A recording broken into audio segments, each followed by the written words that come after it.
අයිබෝවන් ආදරණීය දරුදරියනි අද අපි සහභාගී වෙලා ඉන්නේ අපේ පේපර් ක්ලාස් එකේ 11 ශ්‍රේණියේ දරුවන් වෙනුවෙන් පවත්වන 6 වෙනි ටාගට් පේපර් එක සාකච්ඡා කරන්න. ටාගට් පේපර් එක 6 වෙනි ටාගට් පේපර් එක ඔයාලා ගාව නැත්තම් පුතේ ඔයාලට කරන්න තියෙන්නේ පල්ලෙහැ ලින්ක් එකකින් ඩවුන්ලෝඩ් කරගන්න එක. එහෙමත් නැත්තම් අපේ ටෙලිග්‍රෑම් ගෲප් එකට සම්බන්ධ වෙලා ඒකේ පේපර් එක ලබා ගන්න එක. මේ බලන දරුවෝ ටෙලිග්‍රෑම් ගෲප් එකට සම්බන්ධ වෙලා නැත්තම් මගේ දුරකථන අංකය මේ YouTube වීඩියෝ එක සමග තියෙනවා. ඒ දුරකථන අංකයට කතා කරලා ටෙලිග්‍රෑම් ගෲප් එකේ නම්බර් එක ඉල්ලගන්න. සහ ලින්ක් එක ඉල්ලගන්න. හොඳයි. එහෙනම් අපි පළවෙනි ප්‍රශ්නේ සාකච්ඡා කරමු. ඉරිගහන ප්‍රශ්නවල දැන් ඔයාලට ඉරිගහන ප්‍රශ්නය ඔයාලගේ තිරයේ දිස්වේවි.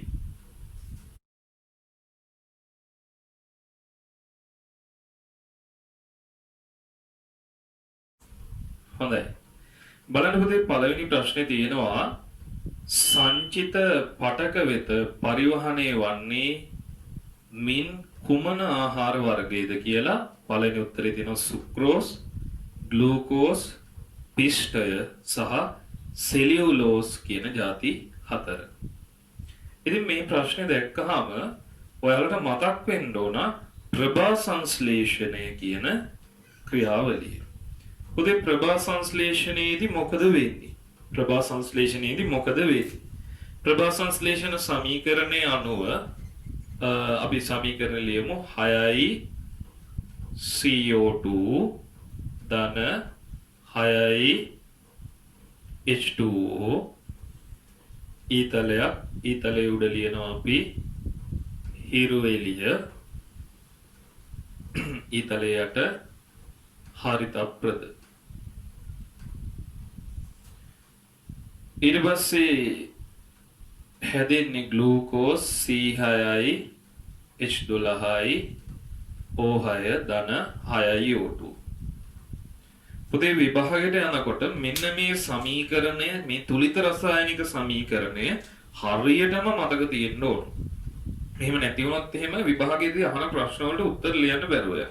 මහා සමීකරණයක් නෙමෙයිනේ, පොඩි එකක්නේ. මතක තියාගන්න. 6යි CO2 ධන 6යි H2O ඊතලයක් හිරු එළිය හරිත ප්‍රද C6H12යි O6 ධන 6යි O2 කියලා. මේ තියෙන පුතේ ග්ලූකෝස්. ඒ කියන්නේ ප්‍රභා සංශ්ලේෂණයේ ප්‍රථම ඵලය වෙන්නේ ග්ලූකෝස් කියන කුඩා අණුව. එහෙනම් ඉස්සෙල්ලාම හැදෙන්නේ පුතේ ග්ලූකෝස්. ප්‍රථම ඵලය ප්‍රභා සංශ්ලේෂණය. ඒ වගේම ග්ලූකෝස් ලෙස හැදුනට එයා ගබඩා කරන්නේ ග්ලූකෝස් ලෙස නෙමෙයි. එයා ගබඩා කරනකොට මේ ග්ලූකෝස් අණු ගොඩාක් එකතු වෙලා ගබඩා කිරීමේදී ග්ලූකෝස් අණු පිෂ්ඨය බවට පත් වෙනවා. තේරුණාද කියන්නේ? ග්ලූකෝස් අණු පිෂ්ඨය බවට පත් වෙනවා. ඒ වුණාට රාත්‍රී කාලයේදී, ඒ කියන්නේ ගබඩා කරාට දවල් කාලේ මේක හදලා රාත්‍රී කාලයේදී මේවා ශාකයේ විවිධ කොටස් වලට ගමන් කරනවා. පරිවහණය වෙන්න ග්ලූකෝස් විදිහට පරිවහණය වෙන්නේ නැහැ. ඒකට හේතුව තමයි ග්ලූකෝස් ගමන් කරනකොට අතරමැද්දේදී වැයවීමක් සිද්ධ වෙනවා. ඒ නිසා ග්ලූකෝස් ලෙස පරිවහණය වෙන්නේ නැහැ. පිෂ්ඨ අණුවක් විදිහට පරිවහණය වෙන්නේ නැහැ. පිෂ්ඨ අණුව ලොකුයි. ඒ නිසා අතරමඟදී කාටවත් හොරකම් කරන්න බැරි. ඒ කියන්නේ අතරමඟදී වැය වෙන්නේ නැති අණුවක් විදිහට තමයි මෙන්න මේ ශාකය තුල ආහාර පරිවහණය වෙන්නේ. ඒ පරිවහණය වෙන්නේ පුතේ සුක්‍රෝස් විදිහට.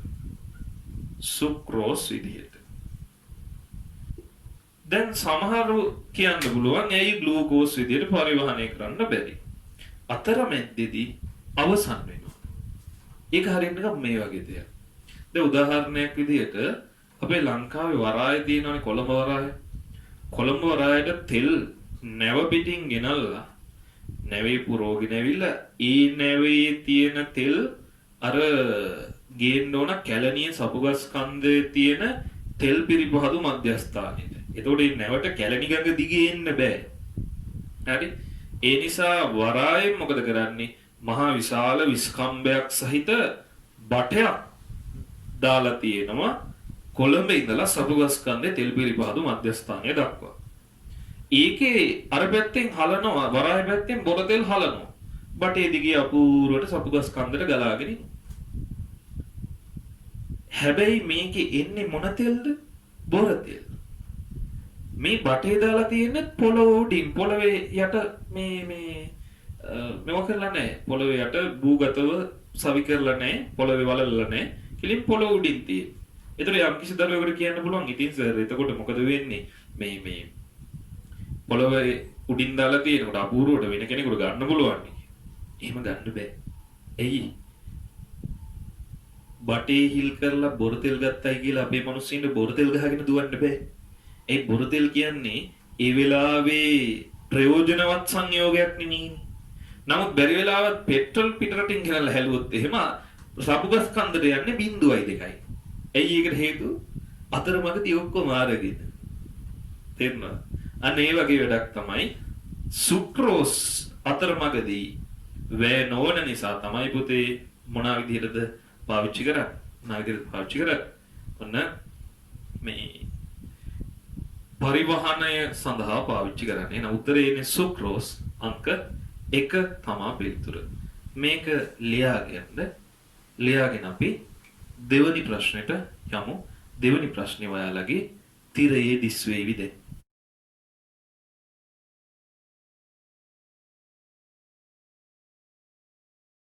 අනවපතේ ඝන විෂම ජාතිය මිශ්‍රණයකට උදාහරණයක් වන්නේ. ප්‍රශ්نين කියන්නේ ඝන විෂම ජාතිය. ඝන විෂම ජාතිය කියන කතන්දරය. අපි ඔක්කොටම කලින් මොකද කරන්න ඕන? මේ ඝන විෂම ජාතිය සමජාතිය මොකක්ද මේ කතන්දරය කියලා පැහැදිලිව අවබෝධ කරගමු. අපි දැන් ප්‍රශ්නෙට යන්නේ නැතුව අපේ තියරි කොටස පොඩ්ඩක් මතක් කරගෙන ඉමු. බලන්නකෝ. මිශ්‍රණ කියන එක. මිශ්‍රණයක් කියන්නේ මොකක්ද කියලා ඉස්සෙල්ලා දැනගන්න ඕන. මිශ්‍රණය කියන්නේ මොකක්ද කියලා. පුතේ මිශ්‍රණයක් කියලා කියන්නේ සංඝටක දෙකක් හෝ කිහිපයක් එකිනෙක කලවම් වෙලා තියෙනවා නම් ඒකට අපි කියනවා මොකක් කියලාද? මිශ්‍රණයක් කියලා. සංඝටක දෙකක් හෝ කිහිපයක් කලවම් වෙලා තියෙනවා නම් අපි ඒකට කියනවා මිශ්‍රණයක් කියලා. හරි? එතකොට ඉතින් මේ අපිට මිශ්‍රණ ප්‍රධාන වර්ග දෙකකට බෙදන්න පුළුවන්. ප්‍රධාන වර්ග දෙකකට බෙදන්න පුළුවන්.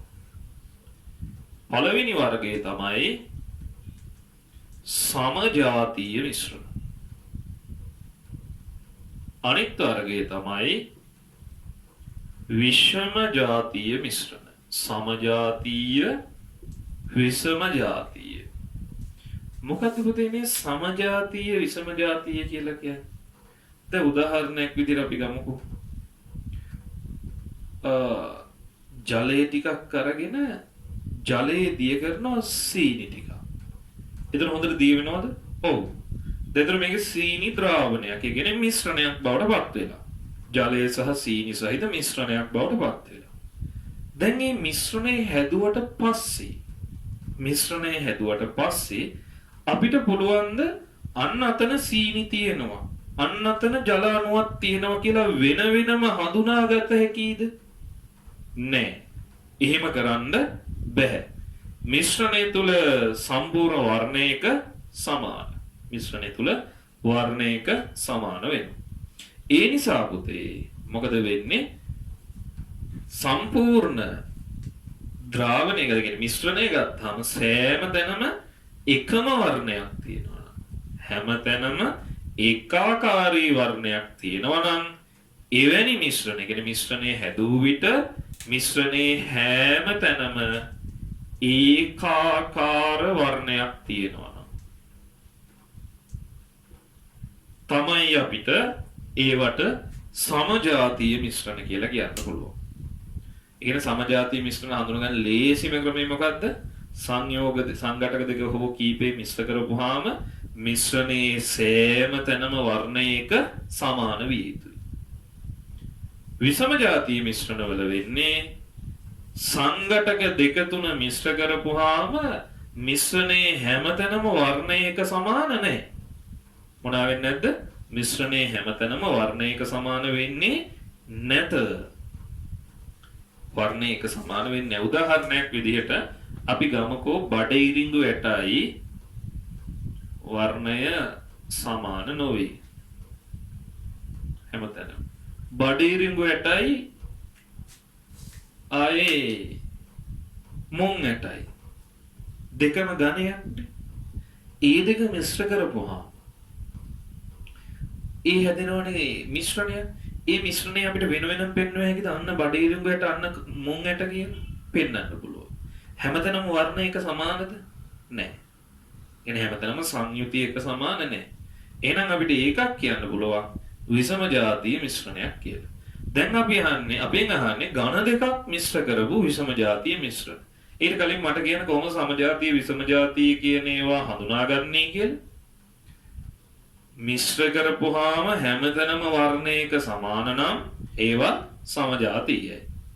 මිශ්‍ර කරපුවාම හැමතැනම වර්ණය ඒකාකාර වෙන්නේ නැත්තම් ඒවා විෂම ජාතීයයි.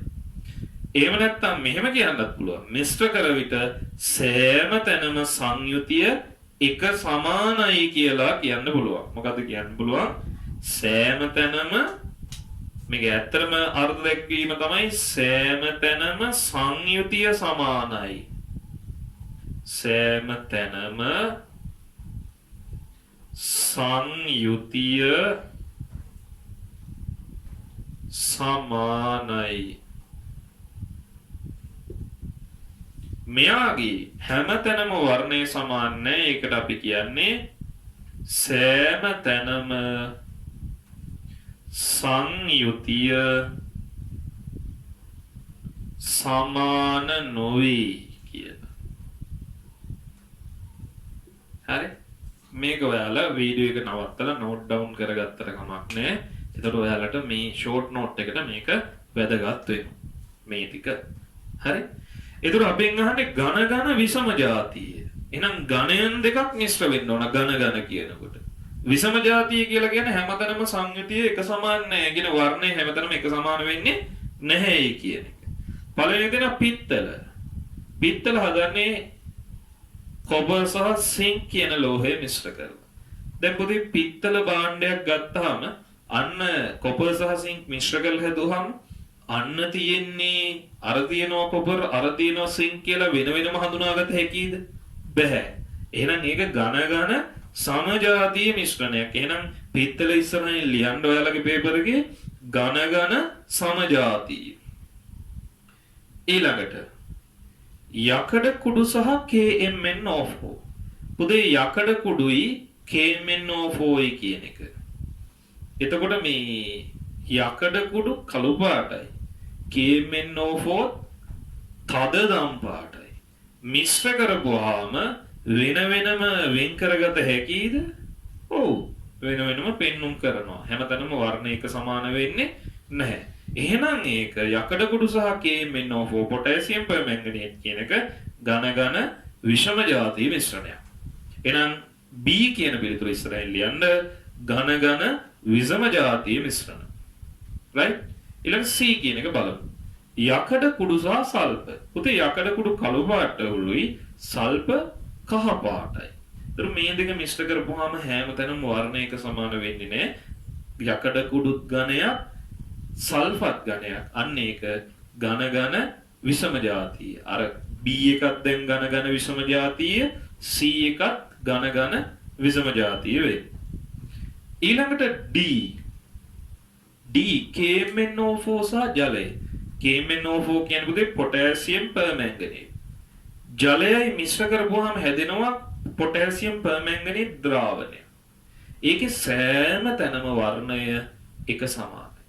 සෑම තැනම වර්ණය එක සමානයි. අනික KMnO4 කියන්නේ ඝනයක්, ජලය කියන්නේ ද්‍රවයක්. මේක ඝන ද්‍රව සමජාතීය මිශ්‍රණ. එහෙනම් අපෙන් අහන්නේ ඝන විෂම ජාතීය මිශ්‍රණයකට උදාහරණයක් වන්නේ කියලා. එහෙනම් උත්තරේ එන්නේ B හා C පිළිතුරාංක 2. පිළිතුරාංක 2 තමයි උත්තරේ එන්නේ.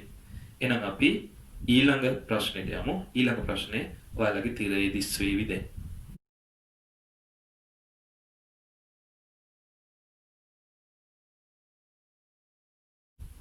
තුන්වෙනි ප්‍රශ්නෙන් තියෙනවා පිනොප්තලීන් අවර්ණ වන්නේ කුමන ද්‍රාවණයේදීද? පිනොප්තලීන් අවර්ණ වන්නේ කුමන ද්‍රාවණයේදීද කියලා. උදේ පිනොප්තලීන් කියන්නේ මොකක්ද කියලා අපි දැනගත යුතුයි.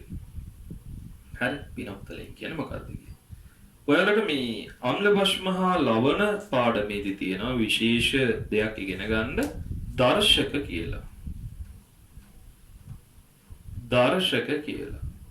මොකද දර්ශකයක් කියලා කියන්නේ? පුතේ දර්ශකයක් කියලා කියන්නේ අම්ලයකදී එක වර්ණයක් පෙන්눔 කරන භස්මයකදී ඊට හාත්පසින්ම වෙනස් වර්ණයක් පෙන්눔 කරන අම්ල භස්ම හඳුනා ගැනීම සඳහා උපකාරී වන්නා වූ ද්‍රව්‍ය වලට තමයි දර්ශක කියලා කියන්නේ. දර්ශක කියලා කියන්නේ. මොකක්ද දර්ශක කියලා කියන්නේ? අම්ලයකදී එක් වර්ණයකුත් භස්මයකදී තවත් වර්ණයකුත් ලබා දෙමින් අම්ල භස්ම හඳුනා ගැනීම සඳහා භාවිතා කරන ද්‍රව්‍ය දර්ශක නම් වේ කියලා කියන්න පුළුවන්. ලියාගන්න එක. අම්ලයකදී එක් වර්ණයකුත් භස්මයකදී තවත් වර්ණයකුත් පෙන්눔 කරමින් අම්ල භස්ම හඳුනා ගැනීම සඳහා භාවිතා කරන ද්‍රව්‍ය. මට වේගෙන් කියනවා මොකද වීඩියෝ එක නිසා ඔයාලා හිමීට දෙනම් අතාව ප්ලේ කරලා ලියාගන්න. අම්ල භස්ම හඳුනා ගැනීම සඳහා භාවිතා කරන ද්‍රව්‍ය.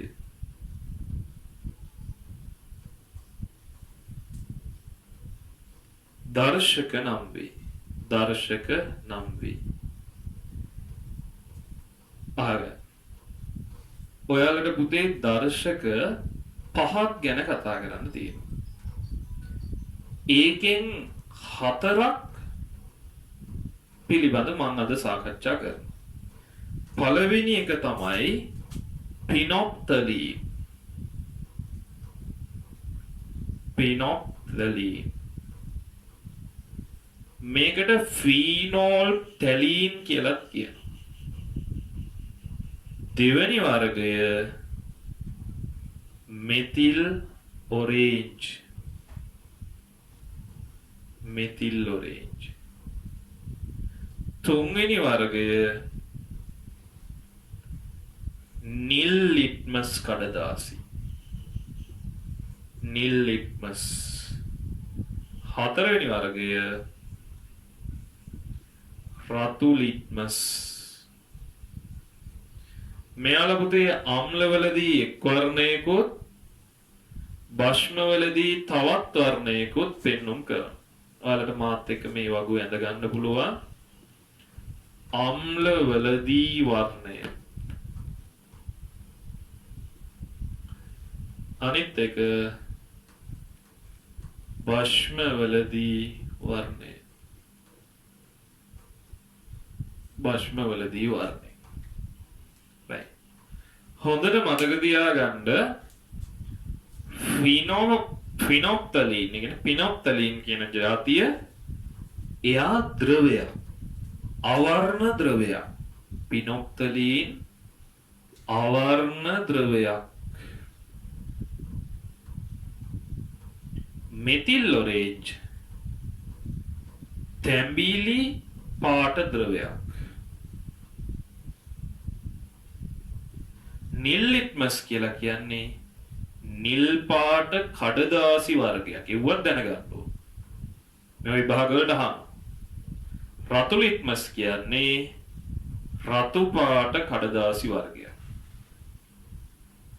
රතු පාට කඩදාසි වර්ගය. ඒතර මේවා අම්ල වලට දැම්මහම මොකද වෙන්නේ? භස්ම වලට දැම්මහම මොකද වෙන්නේ කියලා දැනගන්න ඕන. මේවා පාඩම් තියෙන්න ඕන මේ වගුව. නැත්තම් විභාග වලට යන්න එපා බොරුවට. තේරුණා? මේවා ටිකවත් පාඩම් නැතුව බොරුවට විභාගෙට ගිහිල්ලා වැඩක්. ඒ නිසා දැන් උන මම එක දර්ශකයක් දැම්මට මම මේ ඔක්කොම උගන්වන්න පුළුවන් විදිහට තමයි මේව කරලා තියෙන්නේ මේ ප්‍රශ්න සාකච්ඡා කරන්නේ. කියන්නේ ඔක්කොම මතක් වෙන විදිහට තමයි ප්‍රශ්න සාකච්ඡා කරන්නේ පොඩි ප්‍රශ්නයක් තිබුණාට. හරි? එහෙනම් පිනොක්තලි අම්ල වලට දැම්මහම පුතේ හොඳට මතක තියාගන්න ඒ ආවරණයි. කියන්නේ ආවරණමයි තියෙන්නේ. අම්ලයකට පිනොක්තලින් බිංදු 2 3ක් දැම්ම දෙකක් විතර දැම්මොත් එහෙම අවර්ණමයි. වර්ණය වෙනස් වෙන්නේ නැහැ. ඒ කියන්නේ අවර්ණ වෙනවා. හරි? භස්ම වලට දැම්මහම මේ භස්මය රෝස පාට වෙනවා. රෝස පාට වෙනවා. හරි? එනම් අම්ල භස්ම හඳුනා ගැනීමේදී පිනොක්තලින් වල වර්ණ විපර්යාසය මොකක්ද කිව්වොත් අම්ලවලදී අවර්ණ භස්මවලදී රෝස පාට. සරලයි තේරුණා? ඊළඟට මෙතිල් ඔරේන්ජ්. මෙතිල් ඔරේන්ජ් අම්ලයකට දැම්මහම පුතේ රතු පාට එන්නේ. රතු. භස්මයකට දැම්මහම පුතේ කහ පාට වෙනවා.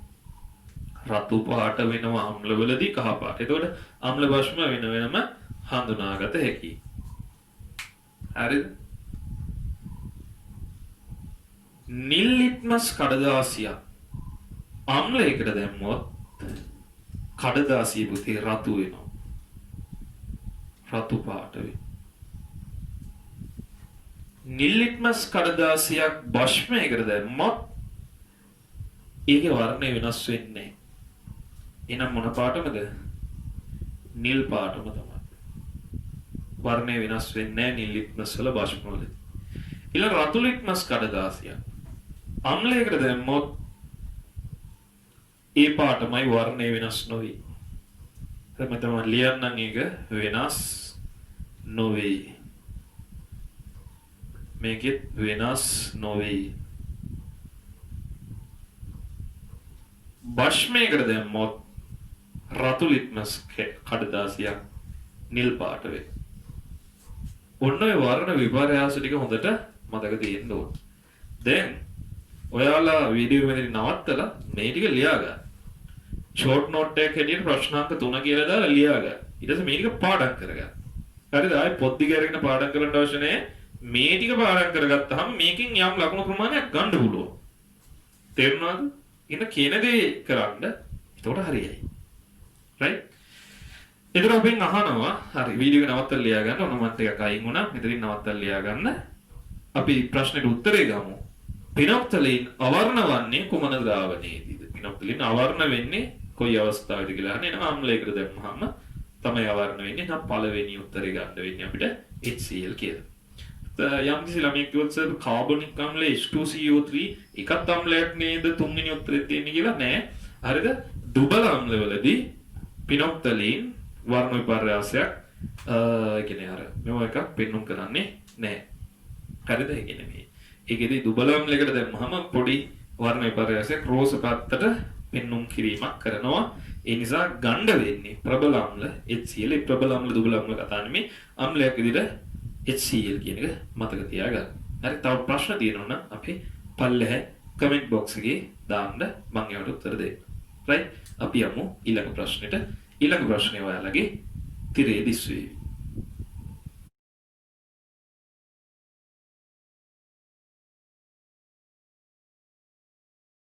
අපි බලමු හතරවෙනි ප්‍රශ්නේ.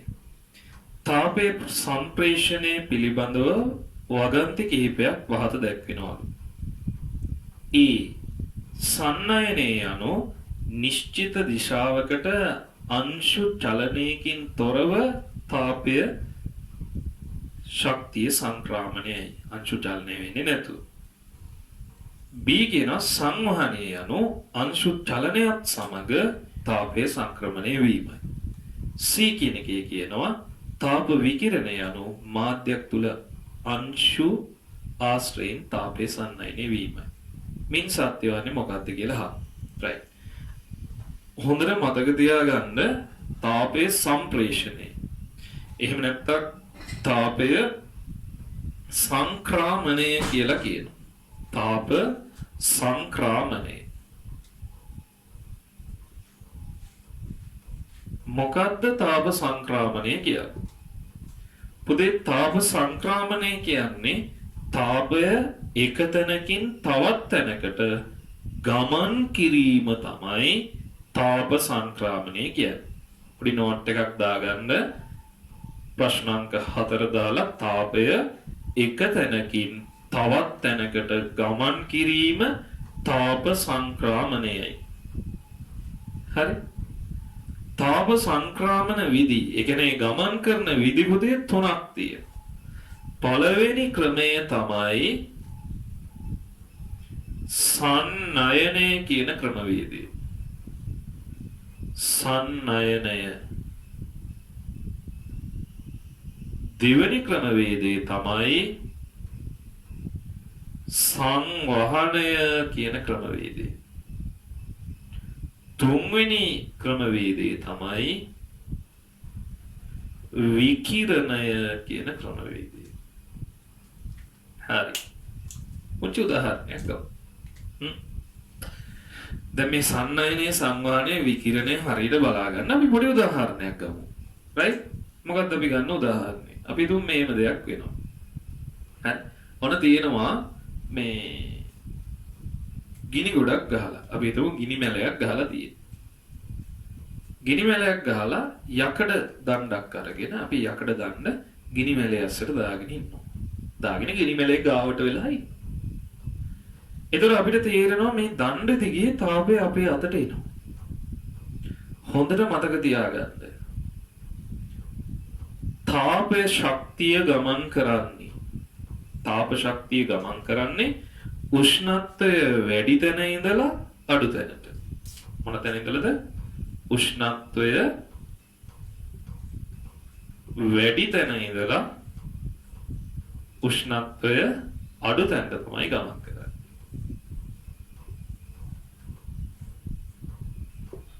උෂ්ණත්වය අඩු තැනට තමයි ගමන් කරන්නේ. එතකොට මෙහෙම දාගෙන හිටියාම, ඒ කියන්නේ ගිනි මැලයට දාගෙන හිටියාම ගිනි මැලේ ඇතුලේ තියෙන කෙලවරක් තියෙනවනේ. එතන උෂ්ණත්වය වැඩි. මං අතින් අල්ලගෙන ඉන්න කෙලවරේ උෂ්ණත්වය අඩුයි. වැඩි තැන ඉඳලා අඩු තැනට ඝන මාධ්‍යයක් දිගේ. ඒ ඝනයේ දිගේ යකඩේ දිගේ තාපය ගමන් කරනවා.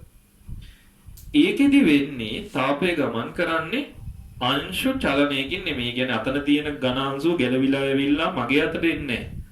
ඒකේ තියෙන අංශු කම්පණය නිසා තමයි කියන තාප ශක්තිය ලබාගත් අංශු කම්පණය වෙන්නේ. එන මෙන්න මෙහෙම දෙයක්. එන වන්නකො මෙන්න තියෙනවා දිග දණ්ඩක්. මේ හරිය තියෙන මේ හිතන්න ඒ ලෝහ අංශු මම මේ සරලව කියන්නේ ගොඩාක් වෙලා පැහැදිලි කරන්න ඕන කාරණාවක් මේක.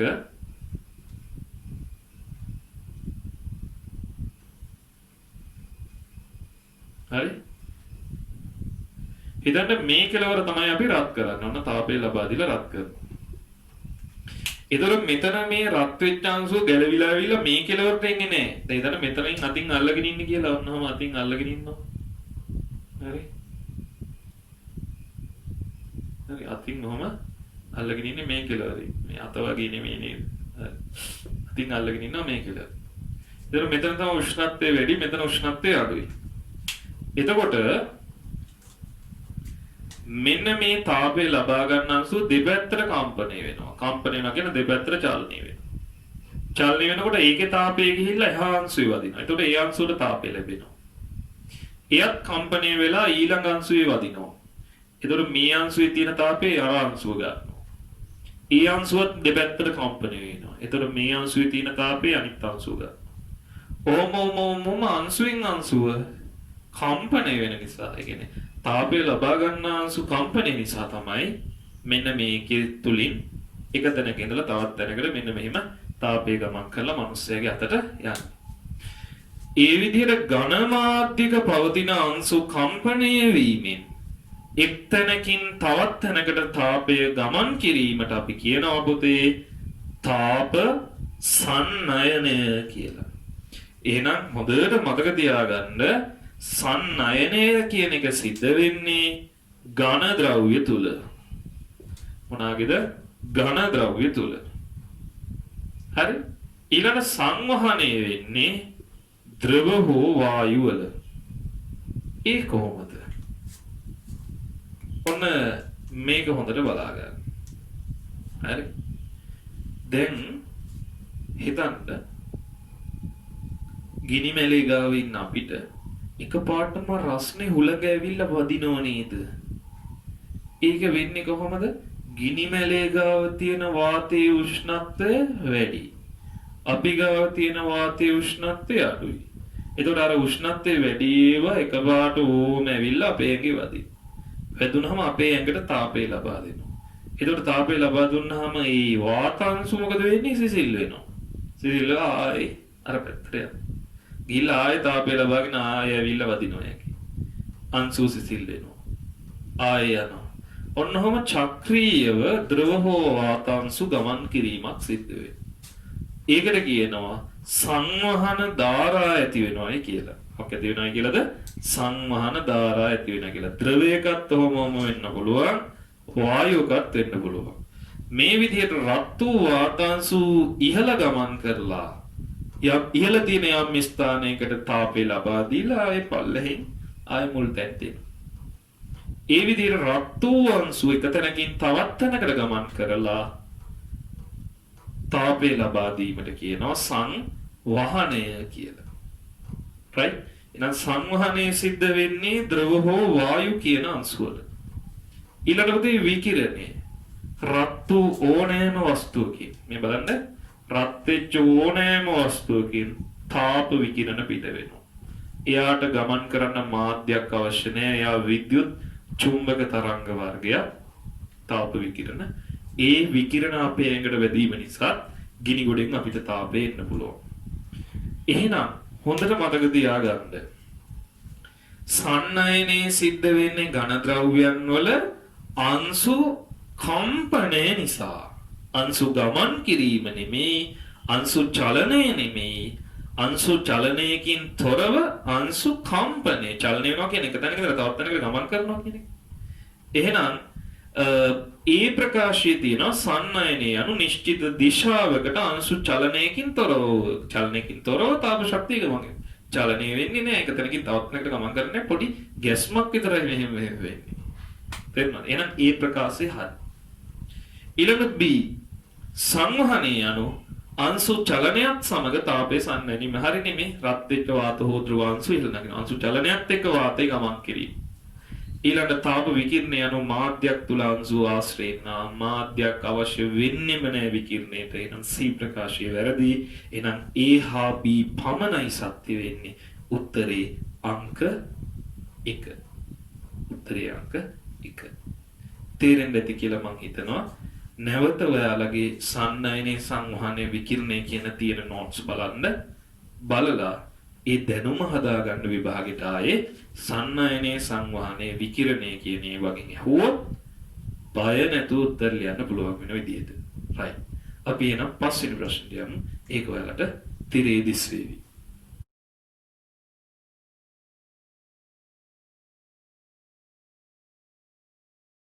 පස්වෙනි ප්‍රශ්නය තිරේ දිස් වෙන්න ඇති. විවිධ මූලද්‍රව්‍ය වලට අදාළ විස්තර කිහිපයක් පහත දැක්වී කියලා තියෙනවා.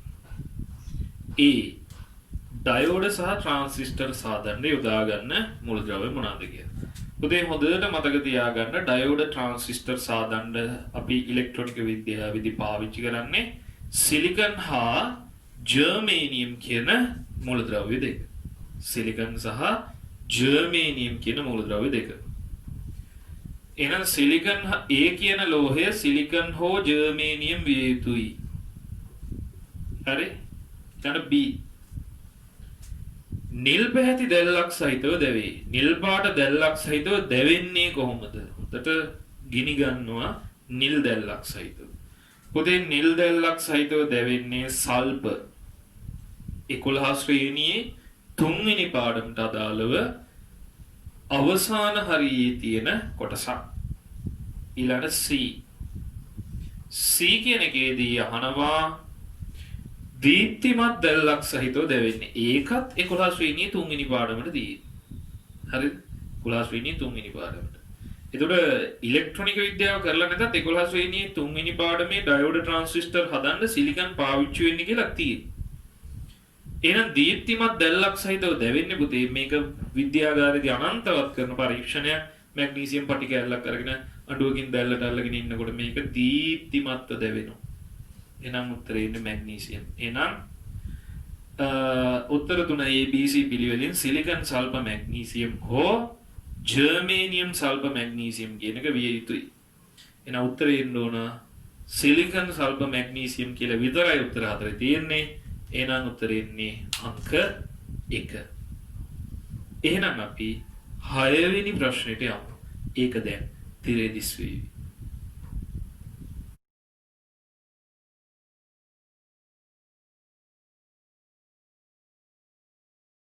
හයවෙනි ප්‍රශ්නෙන් අහනවා ෆ්ලෙමින්ගේ දකුණත් නීතිය සම්බන්ධ නොවන ප්‍රකාශය. පුතේ හොඳට මතක තියාගන්න 11 ශ්‍රේණියේ 13 වෙනි පාඩම චුම්බකත්වය සහ විද්‍යුත් චුම්බක ප්‍රේරණය කියන කොටසේදී ඒ පාඩමේදී අපිට හම්බෙන විශේෂ චරිතයක් තමයි ෆ්ලෙමින් කියන විද්‍යාඥයා. එයා ඉදිරිපත් කරලා තියෙනවා විශේෂ නීති දෙකක්. එකක් තමයි වමත් නීතිය. මෙන්න මේ විදිහට ඇඟිලි තුන තියාගත්තාම එකිනෙකට ලම්බක දිශාවල මහපට ඇඟිල්ල, දබර ඇඟිල්ල, මැද ඇඟිල්ල ටික තියාගත්තාම වමත් නීතියේදී මොනවාද හොයන්නේ? දකුණත් නීතියේදී මොනවාද හොයන්නේ? දැන් මේක මේ රැප් කිරීමට සූදානමක් එහෙම නෙමෙයි හොඳද? හරිද? වමත් නීතිය වෙනමයි දකුණත් නීතිය වෙනමයි. මෙන්න මේ විදිහට ඇඟිලි තුන පිළිවෙලට තියාගන්න ඕන. අපි ඉස්සෙල්ලාම දැනගන්න ඕන වමත් නීතියෙන් මොකද්ද හොයන්නේ?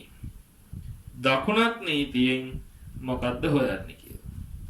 ඉස්සෙල්ලා අපි දැනගමු ෆ්ලෙමින්ගේ වමත් නීතිය.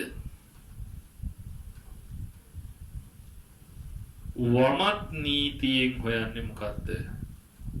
පුතේ වමත් නීතියෙන් හොයන්නේ ධාරා ගලන සන්නායකයක් මත ඇතිවන චුම්බක බලය. එහෙනම් වමත් නීතියෙන් හොයන්නේ මොකද්ද? බලයේ දිශාව තමයි විශේෂයෙන් හොයන්නේ. ඇතිවන චුම්බක බලයේ දිශාව. මම චුම්බක ක්ෂේත්‍ර පාඩම කරද්දි මේක තව දුරටත් පැහැදිලි කරන්න. හරි? බලයේ දිශාව. දැන් මේ වමත් නීතියේදී මෙන්න මෙහෙම ඇඟිලි තුන තියාගන්නවා වම් අත. මාපට ඇඟිල්ල, දබර ඇඟිල්ල, වේද ඇඟිල්ල එකිනෙකට අංශක 90ට හිටින්න. අංශක 90ට හිටින්න තියාගන්නේ. එකිනෙකට ලම්බක දිශා තුනක තියාගත්තාම මට ඉතින් චිත්‍ර බෑ මම පුළුවන් විදිහට අඳින්නම්. මේ තියෙන්නේ මහපට ඇඟිල්ල. හරි? ඊට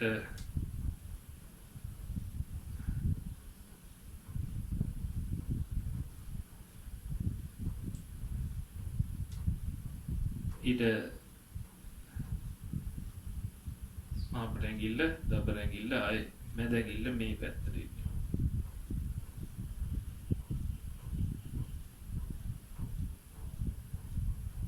මේ අනිත් ඇඟිලි ටික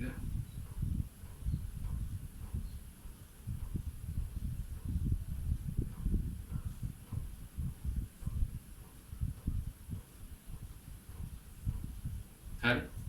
මේ දින ෆ්ලෙමින්ගේ වමත් නීතියේදී අපිට ඇඟිලි තුන තියාගන්න විදිහ චිත්‍රය ලස්සන නැති වුණාට කමන්නේ. මේ මාපට ඇඟිල්ලෙන් දක්වන්නේ බලය.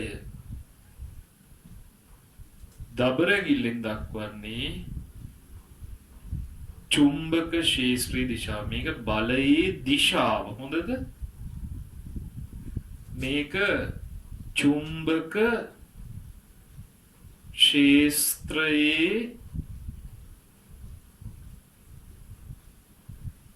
දිශාව. මේකෙන් පෙන්නන්නේ ධාරාවේ දිශාව. ධාරාවේ දිශාව. හරි. එහෙනම් ෆ්ලෙමින්ගේ වමත් නීතියෙන් අපි හොයන්නේ චුම්බක බලය ඇතිවන දිශාවයි. ඒකෙදී මෙන්න මේ විදිහට බලය චුම්බක ක්ෂේත්‍රය ධාරාව. බලය චුම්බක ක්ෂේත්‍රය ධාරාව. හරි. මාපට ඇඟිල්ලෙන් බලය, දබර ඇඟිල්ලෙන් චුම්බක ක්ෂේත්‍රය, මැද ඇඟිල්ලෙන් ධාරාවේ දිශාව.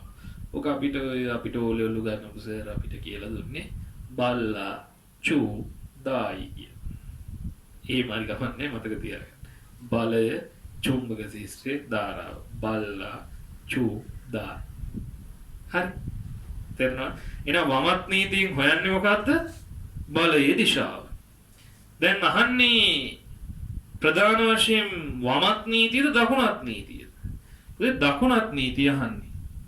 දකුණත් නීතියෙන් හොයන්නේ. දැන් වමත් නීතිය ගැන මෙච්චරලා කතා කරේ වමත් නීතිය මතක් කරන්න. අපි දැන් මේ දකුණත් නීතියෙන් අපි හොයන්නේ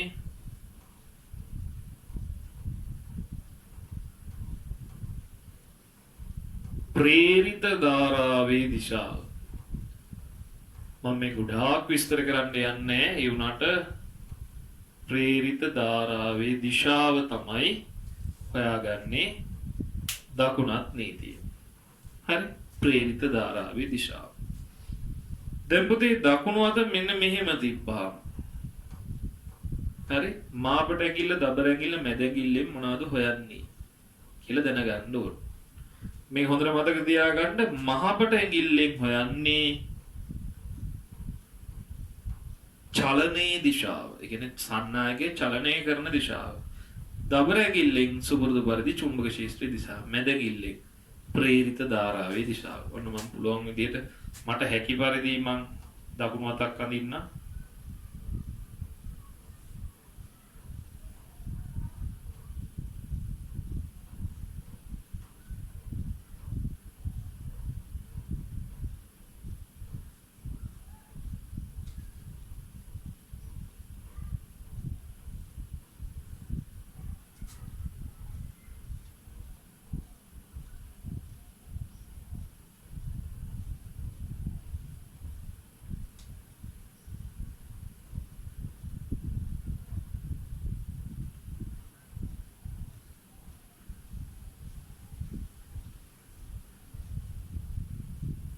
මේ තියෙන්නේ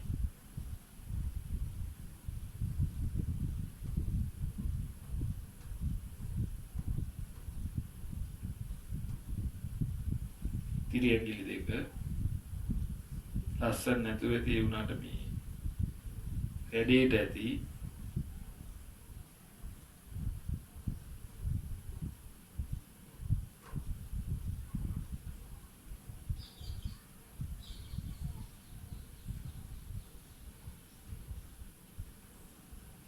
හරි මේ දෙන්නේ මහපට ඇඟිල්ල එන කැතයිනේ කවන්නේ මහපට ඇඟිල්ලෙන් පෙන්නන්නේ චලනයේ දිශාව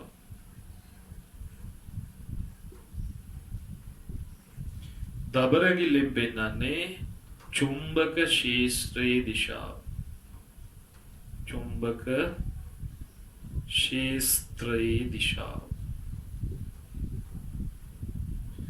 මේකෙන් පෙන්නන්නේ මැද ඇඟිල්ලෙන් පෙන්නන්නේ ප්‍රේරිත ධාරාවේ දිශාව ප්‍රේරිත ධාරාවේ දිශාව නෝන් දකුණත් නියමයෙන් විතරක් නෙවෙයි වමත් ටිකක් පොඩ්ඩක් පැහැදිලි කරා එහෙනම් අපෙන් අහනවා චලනයේ දිශාව මාපට ඇඟිල්ලෙන් චුම්බක ක්ෂේත්‍රයේ දිශාව දබර ඇඟිල්ලෙන් මැද ඇඟිල්ලෙන් ප්‍රේරිත ධාරාවේ දිශාව ඔය ආකාරයට චා චු දා චලනයේ චුම්බක ක්ෂේත්‍රයේ ධාරාව චලනයේ චුම්බක ක්ෂේත්‍රයේ ධාරාව චා චු දා කියලාවත් මතක තියාගන්න.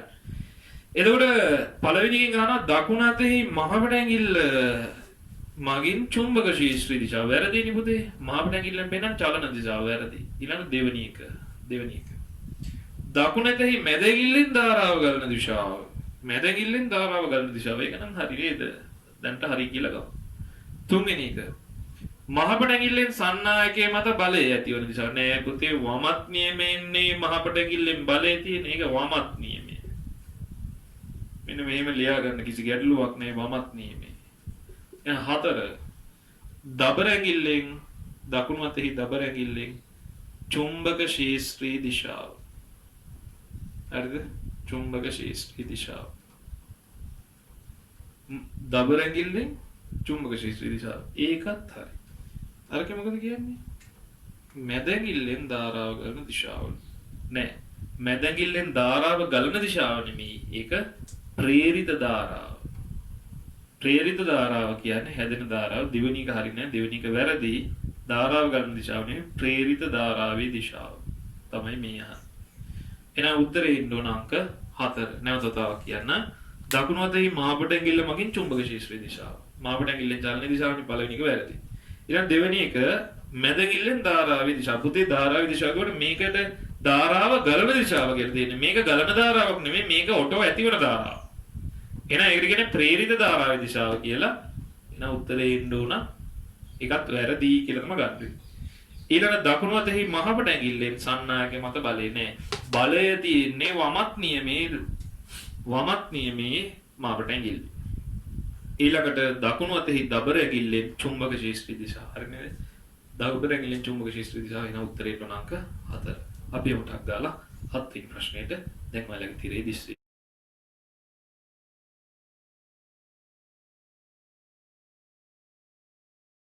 ඊළඟට අපිට තියෙන්නේ තරංග සම්බන්ධ ප්‍රශ්නයක්. තරංග. හරි? තරංගයක් කියලා කියන්නේ මොකද්ද? ඒවා බෙදෙන කොටස් මොනවාද කියලා ඔයාලා දැනගන්න ඕන. බච්චු පුතෙන් නැවත තව බලන්න. දැන් අපි බලමු තරංග කියන මාතෘකාව. පුතේ තරංග බෙදෙනවා කොටස් දෙකකට. මම මේ වලට ෂෝට් නෝට් එකක් දෙන්නේ. පළවෙනි වර්ගය තමයි යාන්ත්‍රික තරංග. අනිත් එක තමයි විද්‍යුත් චුම්බක තරංග. යාන්ත්‍රික තරංග, විද්‍යුත් චුම්බක තරංග. මම මේ ප්‍රශ්නෙට අදාළ වේවත් නෙමෙයි අදාළ නැති තීරි කොටසුත් මතක් කරගෙන යන්නේ ඔයාලට පහසු වෙන විදියට. තේරුණාද? නැත්තම් බොරුවට පේපර් සාකච්ඡාවෙන් වැඩක් නෑ. තීරි මතක් වෙන්නේ නැත්තම් ඒ පේපර් සාකච්ඡාව මොකටද? වැඩක් නෑ. ඒ නිසා මම ආයේ මුලින් ඉඳලා කොච්චර වෙලා ගත වුණත් ඔයාලට ඉතින් වීඩියෝ එක බලන්න ඩේටා විතරද කැපෙන්නේ. හරිද? ඒක කපාන බලන්න ඉතින් කමන්නේ. හරිද? මේ බලන්න චුම්බක ශේෂ්ත්‍රය.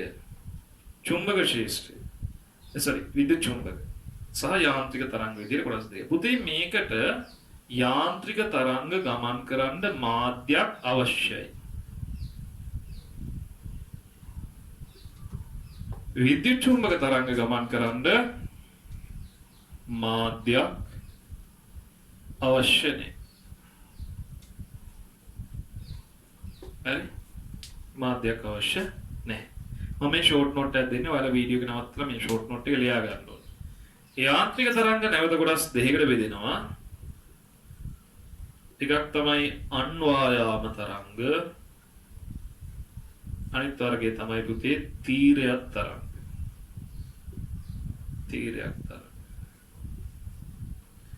හරි?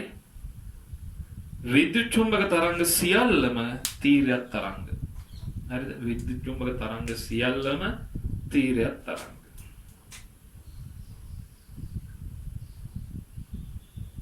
තීරයක් වර්ගයකි. තීරයක් තරංග වර්ගයක්. ඊළඟට තමයි මේ අන්වායාම තරංග කියන්නේ මොනවද?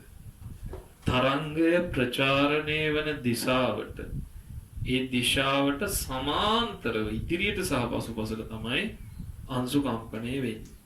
තරංගයේ ප්‍රචාරණය වෙන දිශාවට. උදාහරණයක් විදිහට ධ්වනි තරංග අංශු කම්පනය තරංගය යන දිශාවට සමාන්තරව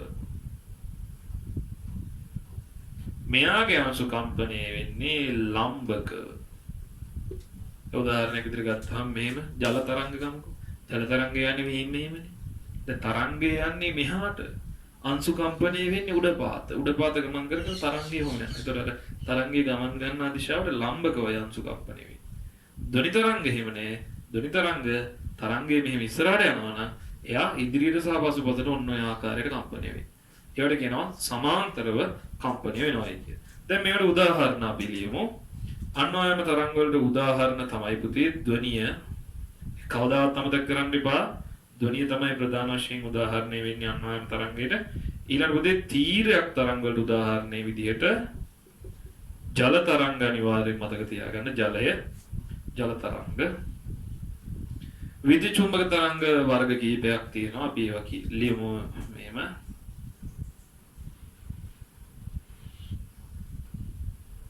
හරිද? ගුවන් විදුලි තරංග. ගුවන් විදුලි රේඩියෝ ටීවී ඔක්කොම එකකින් ඈ. ඊළඟට සූක්ෂම තරංග. නැත්නම් ශුද්‍ර තරංග කියලා තියෙනවා. ඊළඟට අදූරක්ත තාප විකිරණ කියලා කියන්නේ අදූරක්ත කිරණ.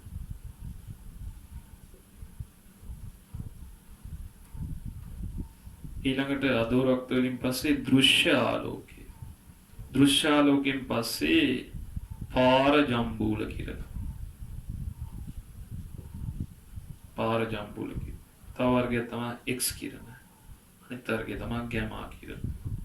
මෙන්න මේ ටිකවත් අඩුම තරමේ තරංග පාඩමේ තරංග වර්ග යටතේ ඔයාලට මතක තියෙන්න ඕන. ඒක නැති වුණොත් වෙන්නේ මොකද්ද? ඔයාලට හරියමං විදිහට ප්‍රශ්නයකට පිළිතුරු ලියා ගන්න බැරුව යනවා. එහෙනම් අහන්නේ මාධ්‍ය අංශු චලනය වෙන දිශාවට ලම්බක දිශාවට ප්‍රචාරණය වෙන තරංගයට උදාහරණයක් නොවන්නේ. තීරයක් තරංගනේ ලම්බක උපචාරණය වෙන. නම් මේගොල්ලොත් ලම්බක උපචාරණය වෙන්නේ. නමුත් මේ වගේ අංශු එහාට මෙහාට චලනයක් වෙන්නේ නැහැ. එහෙනම් පුතේ ජල තරංග කියන එක හරි උත්තරයක්. උදාහරණයක් ලම්බකව ප්‍රචාරණය වෙන තරංග. සුනාමි තරංග කියන්නේ තත්ලෙවි ජල තරංග වර්ගයක් නේ. එහෙනම් ඒකත් හරි. ඊළඟ අංක 3 ශබ්ද තරංග ලම්බකව නෙමෙයි සමාන්තරවයි කම්පණය වෙන්නේ. එහෙනම් ඒක මොන තරංග වර්ගයක්ද? තීරයක් තරංග වර්ගයක් නෙමෙයි. අන්වයම තරංග වර්ගය. එහෙනම් උත්තරේ ඉන්නේ අංක 3. භූකම්පන වල මතු පිට තරංග. දැකගෙන භූකම්පනයක් කරනකොට මේ මිනිම රැලි යනවා. හරි. එහෙනම් ඒක උත්තරේ ඉන්න අංක 3. අංක 3. අපි යමු 8 වෙනි ප්‍රශ්නෙට. right.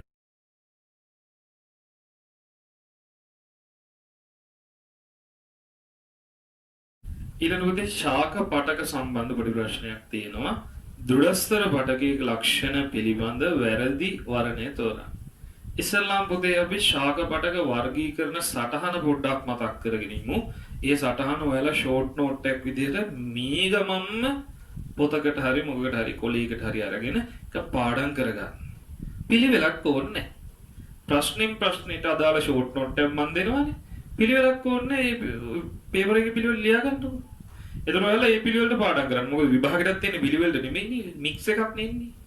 පාඩමින් පාඩමට පිළිවෙලට කියලා එහෙම අවශ්‍ය නැහැ. එහෙම පාඩම් කරන්න එපා. ඒතර ඔළුව ෆෝමැට් වෙනවා මේ පාඩමින් පාඩමට පාඩම් කරන්න. එතකොට ඒක අවාසි විභාගෙදී හරි. ඒකින්ද අර පිළිවෙලක් කියන්නේ විෂය කරුණු කලවම් කරලා පාඩම් කරගත්තාම කියන්නේ එක විෂය කරුණෙන් ටක් ගාලා තවත් විෂය කරුණකට මාරු වෙනවා. ඒ නිසා ඒක තමයි මේ දවස්වල හොඳම දේ. හොඳ ලකුණක් ගන්න හොඳම දේ තමයි ඒක. right. අපි බලමු ශාක පටක වර්ගීකරණය. පුතේ ශාක පටක කියන જાතිය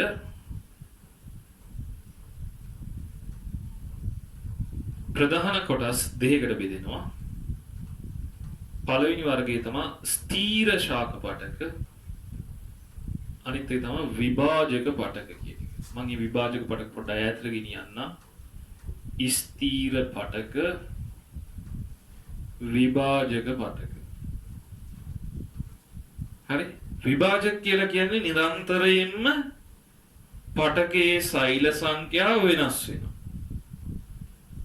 විභාජනයේ වෙමින් කියන සෛල බෙදෙමින් සෛල සංඛ්‍යාව නිරන්තරයෙන් වෙනස් වෙමින් පවතින පටක තමයි විභාජක පටක කියලා කියන්නේ. මෙයාලගේ සෛල දැන් තිබ්බොත් 50ක් තව ටික වෙලාවකින් ඒක 100ක් වෙනවා.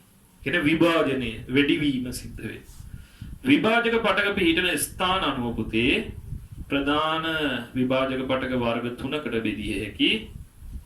ඒ තමයි පළවෙනි එක අග්‍රස්ත විභාජක පටක. ඒ කියන්නේ ශාකයේ කෙළවරේ උඩ කෙළවරේමයි තියෙන්නේ. ඊළඟ ශාකයේ පැතිවල තියෙන පාර්ශ්වික විභාජක පටක පාර්ශ්වික විභාජක අනිත් එක තමයි අන්තරස්ත විභාජක අන්තරස්ත විභාජක පටක අග්‍රස්ත විභාජක පාර්ශ්වික විභාජක අන්තරස්ත විභාජක විදිහට ප්‍රධාන කොටස් තුනකට බෙදන්න පුළුවන්. හරි. ඊට පස්සේ පුතේ ස්ථීර පටක ස්ථීර පටක බෙදුව හැකි ප්‍රධාන කොටස් දෙකකට sorry. එකක් තමයි සරල ස්ථීර. ඒ කියන්නේ මෙයාලගේ සෛල සංඛ්‍යාව වෙනස් වෙන්නේ නැහැ. පටකයේ සයිස් එක විතරයි ලොකු වෙන්නේ. අනිත් එක තමයි සංකීර්ණ ස්ථීර. සරල ස්ථීර සංකීර්ණ ස්ථීර. හරි? right. සරල ස්ථීර ප්‍රධාන කොටස් නැවත තුනකට බෙදෙනවා. මෘදුස්තර,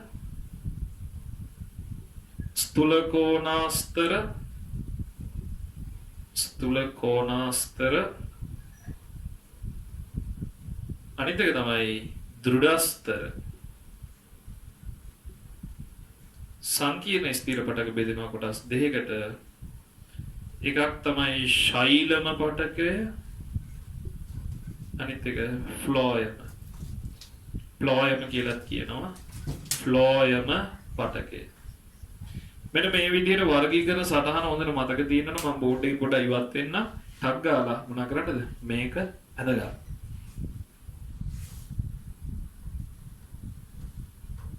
මේ සරල ස්ථීර පටක යටතේ තියෙන දෘಢස්තර පටකය ගැන තමයි අපිට කතා කරන්න තියෙන්නේ. දෘಢස්තර පටකය ගැන. අපි ඊළඟ ප්‍රශ්නවලදී මෘදුස්තර, ස්ථූලකෝණාස, සෛලම, ෆ්ලෝයම මේවා ගැන කතා කරමු. අද ප්‍රශ්නේදී අපි දෘಢස්තරය ගැන කතා කරමු. මොන මන් දැන් මේක මකනවා. පුතේ දෘಢස්තර කියන පටකය අජීවී පටකයක්. අජීවී කියන්නේ ජීවී භාවයක් නැහැ. ඒ සෛලවල ජීවී භාවයක් නැහැ. අජීවී. දැන් පළවෙනි ලක්ෂණය තමයි අජීවී. සෛල බිත්තියේ ඉගෙන මේ පටකයේ සෛල බිත්තියේ සෙලියුලෝස් වලට අමතරව තැම්පත් වෙලා තියෙනවා ලිග්නීන් කියන ද්‍රව්‍යය. මොනවාද පුතේ? ලිග්නීන්. ලිග්නීන් තැම්පත් වෙලා තියෙන හින්දා සෛලය තුළට ජලයට ගමන් කරන්න දෙන්නේ. මොනවාද දෙන්නේ නැද්ද? සෛලය තුළට ජලයට ගමන් කිරීමට ඉඩ ලබා දෙන්නේ නැහැ. හරි? ඒ විදිහට ගමන් කරන්න ඉඩ දෙන්නේ නැති නිසා මේ සෛල අජීවී වෙනවා. වතුර නැත්තම් අජීවී වෙනවා. දෘಢස්තර සෛල ප්‍රධාන වශයෙන් ප්‍රධාන කැලි දෙකකට බෙදන්න පුළුවන්. එකක් තමයි මෙන්න මේ විදිහට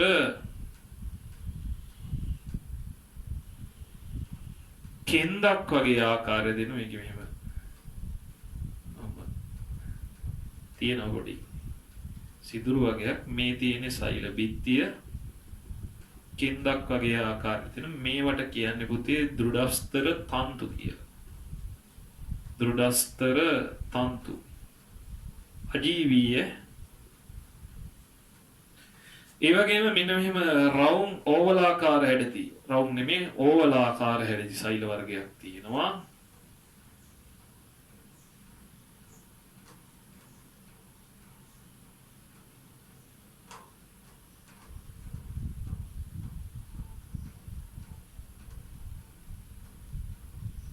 එයාලා නම් අරයටත් වඩා ගොඩාක් ඝනකම් සෛල බිත්ති තියෙන්නේ. මේ ඔක්කොම ලිග්නීන් තැම්පත් වෙලා මේ ස්ථාන මම මේ පාට කරන ස්ථාන ඔක්කොම ලිග්නීන් තැම්පත් වෙලා අජීවී වෙලා තියෙන්නේ. ඒ ජලයට ඇතුළට ගමන් කරන්න දෙන්නේ නැති කුහරමය සෛලයක්. මෙයාලට කියන්නේ උපල සෛල කියලා. උපල සෛල. හරි. ඒතර දුඩස්තර තන්තු ගත්තාම ඔන්න ඔය දෙක හොඳට මතක තියෙන්න ඕන. ඔය දෙක හොඳට මතකයේ තියෙන්න ඕන නැත්තම් මේක කරන්න අමාරුයි. හරි. දැන් අපෙන් අහනවා දුඩස්තර පටකයේ ලක්ෂණ පිළිබඳව වැරදි වරණේ. වැරදි එක අහන්න. එහෙනම් පළවෙනියටම කියනවා අජීවී සෛලලු. ඔව් එක හරි. අජීවී සෛල එක හරි. ඊට අංක 2. සෛල බිත්තියේ ලිග්නින් තැන්පත් වෙලා තියෙනවා. ඒකත් හරි. ඊළඟ අංක 3. සෛල එකිනෙකට ලංව පිහිටලා තියෙනවා. ඔව්. ඒකත් හරි. හරිද? ලංව පිහිටා ඇත. ඒක නම් වැරදි. හරිද? එහෙම ළඟ ඇහිලා නැහැ. තවත් සෛලත් එක්ක මේ ඔයලා තියෙන්නේ. ඊළඟ සෛල අතර අන්තර් සෛලීය අවකාශ නැත. ඔව් සෛල ළඟ තියෙනවා නම් අන්තර් සෛලීය අවකාශ නැහැයි කියලා තමයි ගන්නෙ. එහෙනම් ඒකත් හරි. එහෙනම් ඊතා සෛල එකිනෙකට ලංව පිහිටා ඇත කියන උත්තරේ තමයි අපිට ගන්න වෙන්නේ. මේ සෛල එකිනෙක ලංව පිහිටා ඇත කියන එක තව පොඩ්ඩක් පැහැදිලි කරොත් එහෙම මෙයා ලංව නෙමෙයි ළඟ සෛල තියෙනවනේ තදට හිරලා තියෙන්නේ. ඒකින්ද මේ ප්‍රකාශයේ විදිහට සෛල එකිනෙකට ලංව පිහිටා ඇත කියන එක වැරදි. තදින් හිරී ඇත කියලා තිබ්බොත් තමයි හරි කියලා තමයි ගන්න වෙන්නේ. ඒක ටිකක් අසාර්ථක ප්‍රශ්නයක්. මේ වගේ ප්‍රශ්න විභාග වලට දෙන්නේ නැති වෙයි කියලා හිතනවා. ළමයට හිතන්න අමාරුයි මේක. වචනකින් එහෙම වෙන්නේ. සාමාන්‍ය පෙළට ඒ වගේ ඒවා ලොකුවට දෙන්නේ නැහැ. අපි බලමු ඉතින් කොහොම එකක් වෙයිද කියලා මේ තිබ්බ ප්‍රශ්නයක් මාත්‍රක මම එකකින් ගත්ත එකක්. ඒ වුණාට මේ හොඳයි. මේක අර ප්‍රශ්නේ පැහැදිලි කරගන්න. ඒ කියන්නේ අපිට දැන් මේ දුරස්තර තන්තු සම්බන්ධව සම්පූර්ණ විස්තරයක් ගන්න පුළුවන් වුණා නේ ඒකේ. ඒක වැදගත් නේ. ඒකයි මම මේ ප්‍රශ්නේ දැම්මේ. හරි. අපි යමු 9 වෙනි ප්‍රශ්නෙට. ඊළඟට යමු. ඒ ඊළඟ ප්‍රශ්නේ ඔයාලගේ තිරේ දිස් වෙයි. ඊළඟ ප්‍රශ්නෙන් අහනවා පිෂ්ඨ පරීක්ෂාව සඳහා යොදා ගන්නා ශාකයේ පැය 48ක් අඳුරේ තබන්නේ කියලා. පුතේ හොඳට මතක තියාගන්න අඳුරේ තියන්නේ. ඒ ශාකයේ දැනට හැදිලා තියෙනවා නම් ග්ලූකෝස් මොන හරි ආහාර ප්‍රමාණයක් සියලුම ආහාර වැයවීම සඳහා තමයි අපි පැය 48ක් අඳුරේ තියෙන්නේ. සියලුම ආහාර වැය වෙන්න. ඊට පස්සේ අපි ඒක අරගෙන අවුවේ තියනවානේ. අර පරීක්ෂණයට උන් සම්බන්ධ කරලා. ඒ අවුවේ තියන්නේ නැවත අලුතෙන්ම ආහාර නිෂ්පාදනය වෙන්න. තේරුණාද කියන දේ? පැය 48ක් අඳුරේ තියන්නේ මොකද්ද කියලා ඇහුවොත් ඉතින් ශාකයේ ගබඩා වී ඇති පිෂ්ඨය සම්පූර්ණයෙන්ම ඉවත් වීමට. උත්තරේ එන්න ඕන අංක 3 කියන එක. උත්තරේ එන්නේ අංක 3. රයිට්. අපි යමු ඊළඟ ප්‍රශ්නෙට.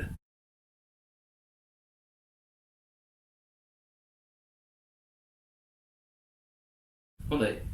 ඊළඟ රචනා ප්‍රශ්නය. හරි. අපි ටක් ගාලා ඒක සාකච්ඡා කරගෙන යමු. උත්තර ලියන හැටිත් මම කියලා දෙන්නම්. හරි. ගිටාරයක හඬ නිපදවන්නේ තත් කම්පණය කිරීමෙන්. හරිද? ඒකේ තියෙනවා පොඩි බොක්ස් එකක්. හරි බොක්ස් එකක් තියෙනවා. දැවමේ කුහරයක්. හඬෙහි පරිමාව වැඩි කරන හඬෙහි වොලියුම් එක පරිමාව කියන්නේ වොලියුම් එක. වොලියුම් එක වැඩි කරන්න මොකක්ද තියෙන්නේ? කුහරයේ තියෙන හින්දා තමයි හඬේ සද්දේ ඒ සද්දේ වොලියුම් එක පරිමාව වැඩි වෙන්නේ. එහෙනම් ඒ කොටසේ පළවෙනි එකට උත්තරේ ලියන්න ඕන හඬෙහි පරිමාව වැඩි කිරීමට ගිටාරයේ ඇති උපාංගය කුමක්ද? සවුන්ඩ් බොක්ස් එක. සවුන්ඩ් බොක්ස් කියලා ඉංග්‍රීසියෙන් ලිව්වත් හරි. Sound box. ඊළඟ දෙවෙනි කොටස. තත් වඩා තදින් කම්පනය කළ විට ශබ්දය වැඩි වේ. හරිද? තදින් කම්පනය කර. තදින් කම්පනය කරපුවම ශබ්දය වැඩි. ඒකට හේතුව තමයි තදින් කම්පනය කරපුවාම අර තරංගේ මොකක් වෙනවද? අර කම්පණය වෙන මේ අර තන්තුයි කියන්නේ කම්බි අර සාමාන්‍ය කම්පන තරංගයක් වෙනකොට විස්තරයේ වැඩි කම්පන තරංගයක් ඇති වෙනවා.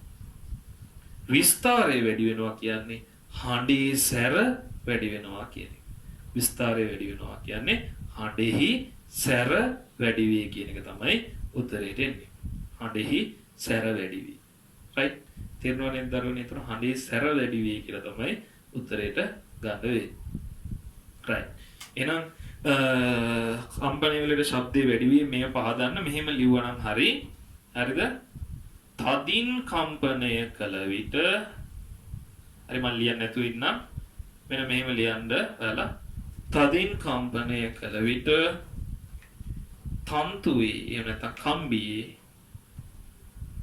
තරංග විස්තාරය වැඩි වේ.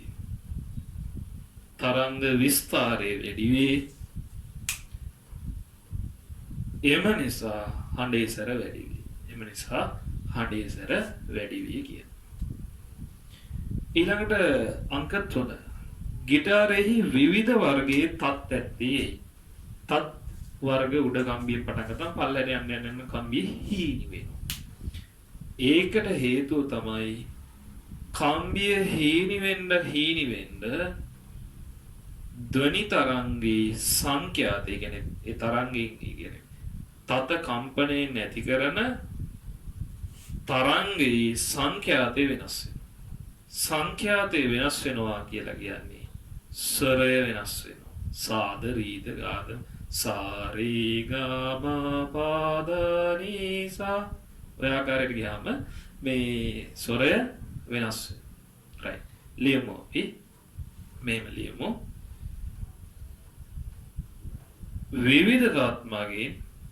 විවිධ තත්මගෙන් විවිධ සංඛ්‍යාත සහිත තරංග විවිධ සංඛ්‍යාත සහිත තරංග විවිධ සංඛ්‍යාත සහිත තරංග ඇති කරන නිසා විවිධ ස්වරයන් ලබාගත හැකිය. විවිධ ස්වරයන් ලබාගත හැකිය. ඊළඟට 4. විවිධ ස්වරයන් ලබාගත හැකිය. සුසර කිරීම යන කොමක්. සුසර කරනවා කියන්නේ සංගීත භාණ්ඩේ ටියුන් කරනවා කියන එක. ටියුන් කරනවා සුසර කරනවා කියන්නේ નિયમિત සංඛ්‍යාතය අනුව වැයෙන්න එම භාණ්ඩේ තන්තු වල ආතතිය හරි මොකක් හරි එකක් වෙනස් කරනවා කියන එක තමයි සුසර කරනවා කියලා කියන්නේ. දැන් සුසර කිරීම යන කොමක්ද කියන එක වරහන් ඇතුළේ ඔන්න ලියන්න ටියුන් කිරීම. මොකද්ද ටියුන් කරනවා කියලා කියන්නේ? කියලා හොත් ලියන්න. ස්වරයේ සංඛ්‍යාතය නියමිත අගය ලැබෙන පරිදි භාණ්ඩය සකස් කිරීම. ලියන්න. ස්වරයේ සංඛ්‍යාතය නියමිත අගයම ලැබෙන පරිදි භාණ්ඩය සකස් කිරීම. නියමිත අගයම ලැබෙන පරිදි භාණ්ඩය සකස් කිරීම. නියමිත සංඛ්‍යාතය සහිත ස්වරයම ගන්න. ඊළඟට 5 වෙනි එක. තත්වල දිග වෙනස් නොකර ස්වර නිපදවා ගත හැකියි කෙසේද? දිග වෙනස් කරන්නේ නැතුව. එවැනි කොටසෙන් කතා වෙනවා තත්වල දිග වෙනස් නොකර ස්වර නිපදවා ගත හැකියි කෙසේද කියලා 6 වෙනි කොටසෙන්. තතේ දිග වෙනස් කරන්නේ නැතුව දැන් අපි গিitar එකට මේ මත තිය ඊට මේක තල්ලු කරනවා කියන්නේ අර කම්පණය වෙන තතේ දිග වෙනස් කරනවා. තතේ දිග වෙනස් කරනවා නෙවෙයි හෝම කරනවා කියන්නේ. හරි. එතකොට මේ එහෙම කරන්නේ නැතුව විවිධ ස්වර නිෂ්පාදනය කරගන්නේ කොහොමද? අපිට පුළුවන් ආතතිය වෙනස් කරන්න පුළුවන්. තේරුණාද? ආතතිය වෙනස් කරන්න පුළුවන්. එහෙනම් අපි ලියන්න ඕන තන්තුවේ ආතතිය. ඒ කියන්නේ උදාහරණයකට අර গিitar එක ටින් ගාලා අර මේව එක තන්තුවක් පෙළවුවාම මේකේ සද්දයක් එනවා. අතන තියෙනවා කෙළවරේ යතුරක්. ඒ යතුරම කරකවනකොට මොකද වෙන්නේ? අර සවුන්ඩ් එක ටිකෙන් ටික වෙනස් වෙනවා. එහෙනම් ලිව්වනම් හරි 6 වෙනි එකට තන්තුවේ ආතතිය වෙනස් කිරීම. තන්තුවේ ආතතිය වෙනස් කිරීම. තන්තුවේ ආතතිය වෙනස් කිරීම. right ඊළඟට ඒ පස්වෙනි එකට අදාළ උත්තරේ 6 වෙනි එකට අදාළ උත්තරේ ලියමු. 6 බලන්න 6 වෙනි එකේ තියෙනවා අපේ කනට ශබ්දය ළඟාවන්නේ කුමන තරංග ආකාරයටද කියලා. කොහොමද උදේ කනට ශබ්දය ළඟාවන්නේ කුමන තරංග ආකාරයටද? අන්වායාම තරංගාකාරයක් තමයි අපේ කනට ශබ්දය ළඟා වෙන්නේ. හයවෙනි එකට අන්වායාම තරංග ආකාරයට.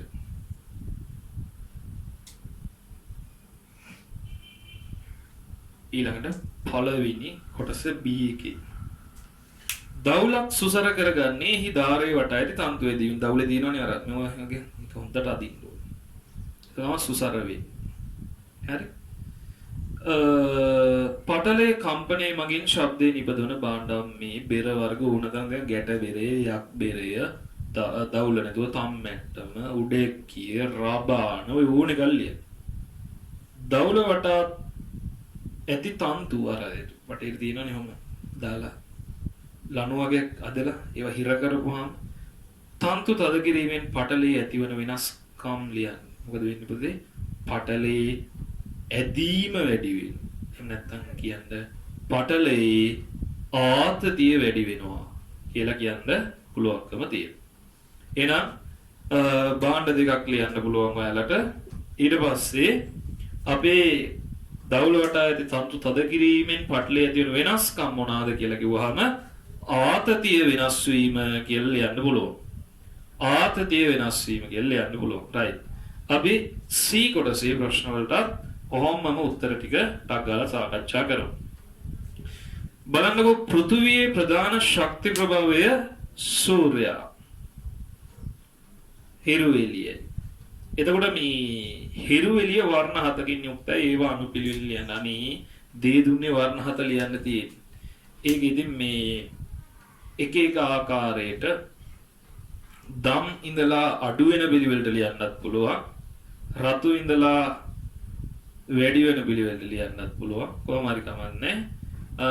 අපි ලියමු රතු ඉඳලා වැඩි වෙන පිළිවෙලට රතු තැඹිලි කහ කොළ නිල් ඉන්ඩිගෝ දම් 1 2 3 4 5 6 7 රන් තැඹිලි කඩන කොල්ලව නිල් ඉබ්බෙක් දකි. එහෙමත් මතක තියාගන්න පුළුවන්. රන් පැත්තක ලියා ගන්න ඕන නම් ඔය පොඩි කාලේ ඉගෙනගෙන තියෙන එකක්. රන් තැඹිලි කඩන කොල්ලා නිල් ඉබ්බෙක් දකි. නැත්තම් පල්ලේ ඉඳලා දකුණු ඉන්දියාවේ නීල කොබෙයියන් කන්නේ තැලිච්ච රඹුටන්. එහෙමත් පුළුවන්. දකුණු ඉන්දියාවේ නීල කොබෙයියන් කන්නේ තැලිච්ච රඹුටන් කියන එකෙන් මතක තියාගන්නත් පුළුවන්. කිසි ගැටලුවක් නැහැ. ඔය විදිහට මේ පැත්තේ ඉඳලා මෙහෙම හරි යට ඉඳලා උඩට හරි ලිව්වා නම් අනුපිළිවෙල තමයි. හැබැයි මැද ඒවා මාරු වෙන්න බෑ. ඊළඟට නම් මෙම වර්ණ වලින් වැඩිම අපගමනයක් වැඩිපුරම හැරෙන්නේ මොන කිරණේද කියලා. ඒ වැඩිම අපගමනයක් තියෙන වැඩිම හැරීමක් සිද්ධ වෙන්නේ දම්. ඒ කියන්නේ මොකක් හරි වීදුරුවක් තුලින් යනකොට ඒක වැඩිපුර හැරෙනවා. ඒ හැරීම සිද්ධ වෙන්නේ දම් කියන කිරණේ. තවදුරටත් ඊළඟ දෙවෙනි ප්‍රශ්නේදී අපි පොඩ්ඩක් ඒක ගැන වැඩිපුර පැහැදිලි කරමු. right. අපි යමු දෙවෙනි රචනා ප්‍රශ්නෙට ඊළඟ ප්‍රශ්නේ. right.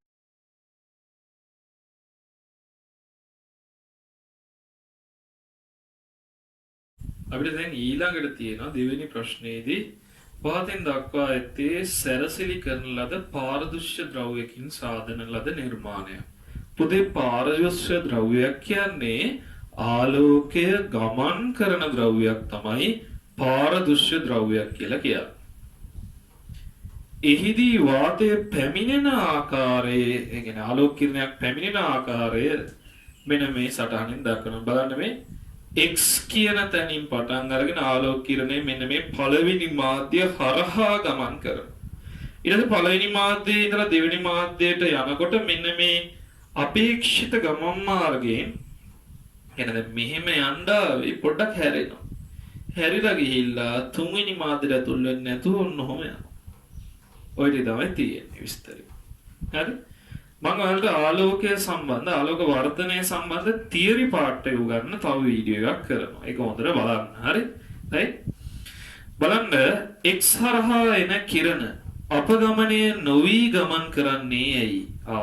පුතේ යම් පෘෂ්ඨයකට ලම්බකව ආලෝක කිරණ වැටෙනවා නම් හරිද? යම් පෘෂ්ඨයකට ලම්බකව ආලෝකකින් වැටෙනවා නම් දැන් මේ වාතය මේක වීදුරු කියලා හිතන්න. වාතයේ ඉඳලා වීදුරු වලට යනවා උනත් මේ මාධ්‍ය පෘෂ්ඨයට මාධ්‍ය දෙක වෙන් කරන පෘෂ්ඨයට ලම්බකව නම් ආලෝකය වැටේ. ඒක හැරීමකින් තොරව ඍජුව ගමන් කරනවා. හැරීමකින් තොරව ඍජුව ගමන් කරන. එන එක්සරහා එන කිරණ අපගමනේ නොවි ගමන් කරන්නේ ඇයි? එහෙනම් මොකද වෙන්න ඕන? එක්සරහා එන කිරණය එක මාධ්‍යයට පළවෙන මාධ්‍ය පෘෂ්ඨයට ලම්බකව පතනය වෙන නිසා. එමයි ලියන්න ඕන ලම්බකව ලියන්න එක්සරහා එන කිරණය x පළමු මාධ්‍යයට ලම්බකව පතනය වෙන නිසා අපගමනය නොවි ගමන් කරයි. මොනවාද? අපගමනයක් නොවි ගමන් කරයි. right? ඊළඟට අහනවා බෙන් අපිට දිලා දිනවා දී ඇති දත්ත ඇසුරින් පළමු මාධ්‍යයට සාපේක්ෂව දෙවන මාධ්‍යයේ වර්තනාංකය සොයන්න. එදින පළවෙනි මාධ්‍ය මේ දෙවෙනි මාධ්‍ය. එහෙනම් මේ මෙතන මේ ගහලා තියෙන්නේ අභිලම්බය කියන රේඛාව. අභිලම්බයත් එක්ක හදන මේ පැත්තේ කෝණය කියන්නේ අභිලම්බයත් එක්ක එන පැමිණෙන කිරණය සාධන කෝණයට කියනවා R කියලා. අනිත් එකට කියනවා I කියලා. sorry I කියලා කියනවා මේකට R කියලා කියනවා. උදේ I කියලා කියන්නේ පතන කෝණය. I යනෝ පතන කෝණයයි. R කියන්නේ වර්තන කෝණයයි. අපිට මේ දෙකේ පළමු මාධ්‍යයට සාපේක්ෂව දෙවන මාධ්‍ය වර්තනාංකය හොයන්න. දෙවන මාධ්‍ය වර්තනාංකය හොයන්න අපි දෙනවා වර්තනාංකයේ n පළමු මාධ්‍යයට සාපේක්ෂව දෙවන මාධ්‍ය හොයන්න ඕනේ කි මෙතන එහෙම ඕනෙත් නෑ n සමානයි වර්තනාංකය නැත්නම් කෙලින්ම ඒව මොකුත් ඕනේ මෙන්න මෙහෙම ලිව්වත් හරි ඔයාලගෙන් ඉච්චර බලාපොරොත්තු වෙන්නේ වර්තනාංකය සමානයි sin i බෙදීම sin r sin i බෙදීම sin r. ඒ කියන්නේ පතන කෝණේ sin නගේ බෙදන්න ඕන වර්තන කෝණේ sin i. හරිම සරලයි බලන්නකෝ පුතේ. පතන කෝණේ sin නගේ දීලා තියෙනවා. කීයේ කියලාද වරහන් ඇතුලේ? sin 53. මෙතන ඉන්නේ sin 53. බෙදීම sin 40.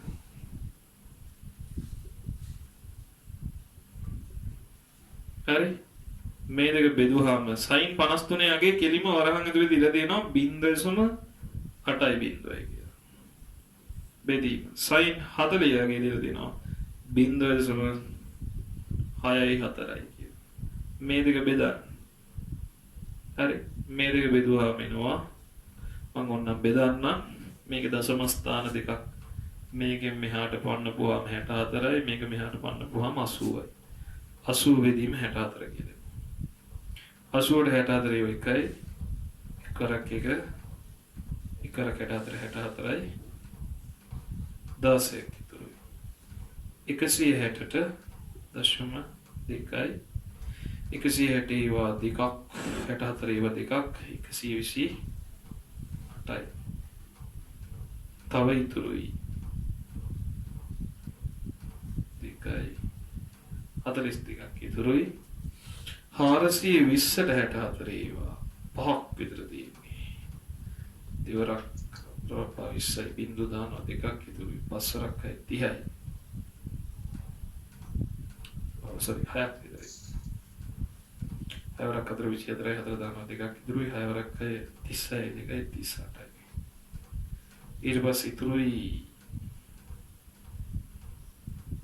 දෙක 6යි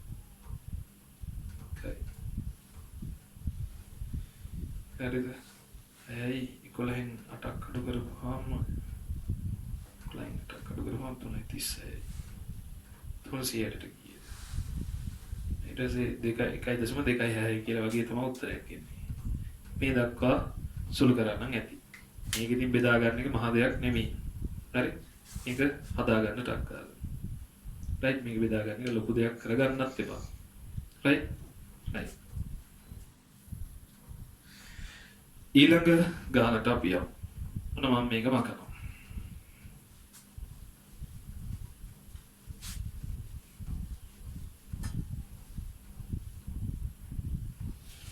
බානපුතේ තුන්වෙනි එක. රූපේ පෙන්වා ඇති පතන කෝණය. රූපේ දක්වා ඇති පතන කෝණයට z ලක්ෂයේදී ලබා දෙන්නවා. දැන් මෙතන තමයි z කියලා ලකුණු කරලා තියෙන්නේ.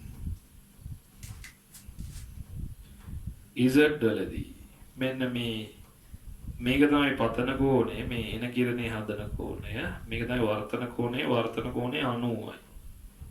ඒ අවස්ථාවේදී ZD ලබා දෙන එක තමයි මේ බලන්න මාධ්‍ය දෙක වෙන් කරන පෘෂ්ඨයේ මතින් යන්නේ.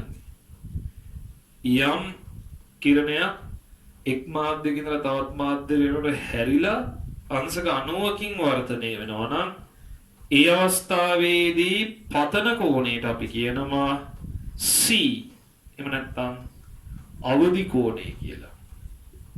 නම් උත්තරයට එන්නේ අවදි කෝණය කියන එක. එතකොට ZD දක්වා ඇති ආකාරයට ZD ඇති වෙන සංසිද්ධිය මොකක්ද කියලා.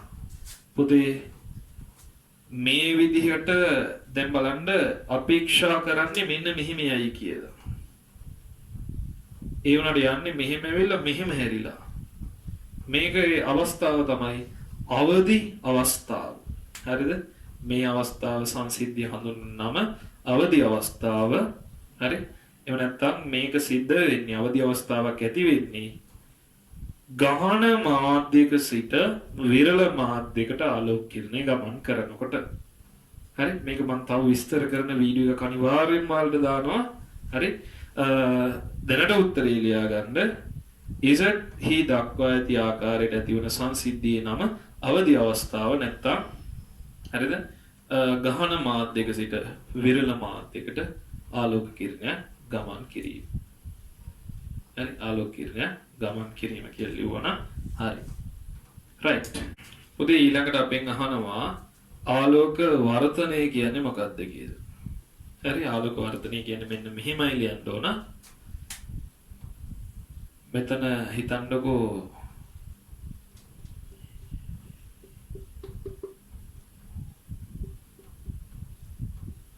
මේ එක මාධ්‍යයක් මේ අංක 2 කියලා ආනතව ආලෝකයේ වැටෙනකොට ලම්බ කෝණේ මේ ආනතව ආලෝකයේ වැටෙනකොට මේ දින මාධ්‍ය දෙක වෙන් කරන පෘෂ්ඨය මේ මාධ්‍ය දෙක වෙන් කරන පෘෂ්ඨයට ලම්බක වඳින රේඛාවට අපි කියනවා අභිලම්බය කියලා. ලම්බේද අභිලම්බය.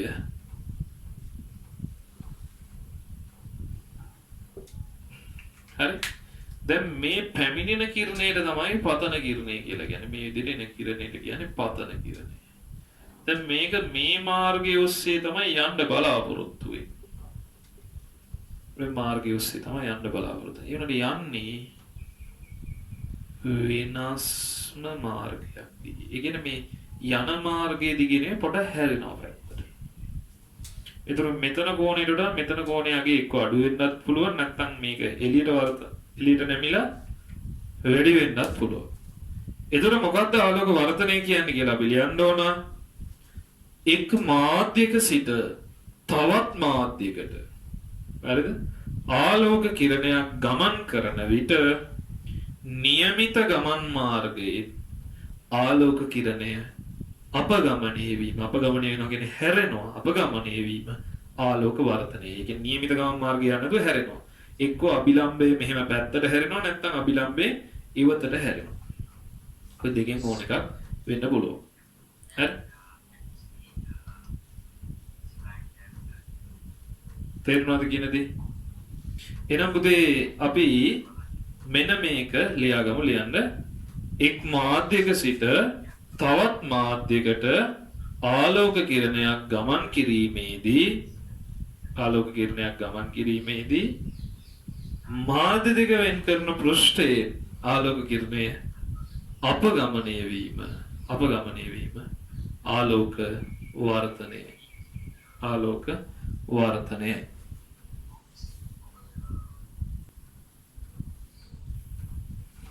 හොඳයි. ඊළඟට අපෙන් අහනවා වර්ධනය පිළිබඳ නියමයන් දෙක ලියන්න කියලා. පුතේ ඒවා හොඳට මතක තියෙන්න ඕන. නියමයන් දෙකක් තියෙනවා. පළමු නියමය තමයි මම චුට්ටක් පැහැදිලි කරන්නම්. ඒක පළවෙනි නියමය. ඒකෙදි කියන්නේ මෙන්න මෙහෙම කතන්දරයක්.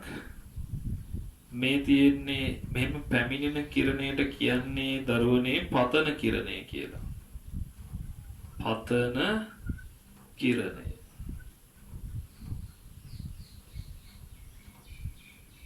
හරිද? මේ තියෙන්නේ මාධ්‍ය දෙක වෙන් කරන පෘෂ්ඨය කියලා හිතන්න. මාධ්‍ය දෙක වෙන් කරන පෘෂ්ඨය. හරි? ඒ මාධ්‍ය දෙක වෙන් කරන පෘෂ්ඨයට කියනවා අතුරු මුහුණත. අතුරු මුහුණත. මෙන්න මේ අතුරු මුහුණතට. කියන්නේ පතන කිරණය ගිහිල්ලා අතුරු මුහුණතේ වදිනවනේ තැනක. අන්නේ වදින තැනට කියන්නේ පතන ලක්ෂය කියලා. මෙතන පතන ලක්ෂය. මේ අතුරු මුහුණතට ලම්බකව පතන ලක්ෂයෙන් අපි අඳිනවා පුතේ රේඛාවක් වුණා. කැඩි රේඛාවක්.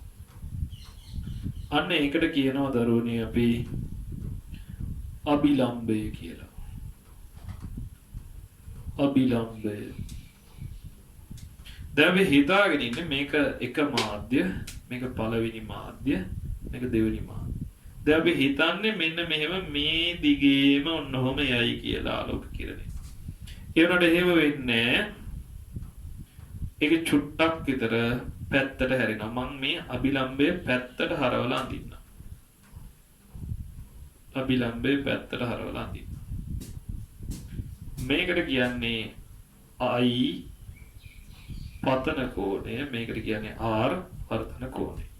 I පතන කෝණය R වර්තන කෝණය.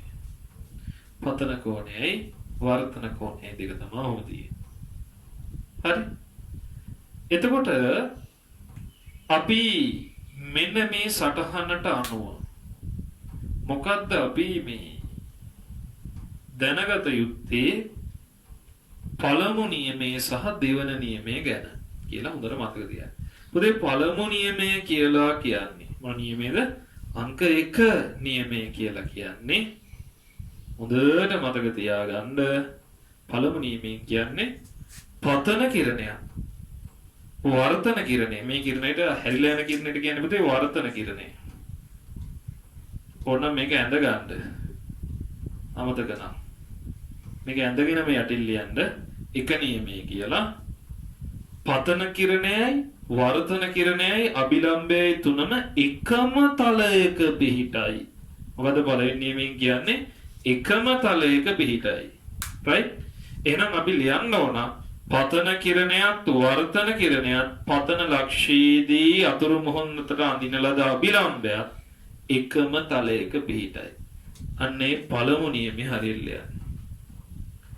ඊළඟට දෙවෙනි නියමයෙන් කියන්නේ මේ පතන කෝණයේ sin අගය sin i sin r ගෙන් බෙදුනහම ලැබෙන පිළිතුර නියත අගයක්ලු. දැන් පළවෙනි නියමයේ ලියුවා පතන කිරණයයි වර්තන කිරණයයි අභිලම්බයයි එකම තලයක පිහිටයි කියලා.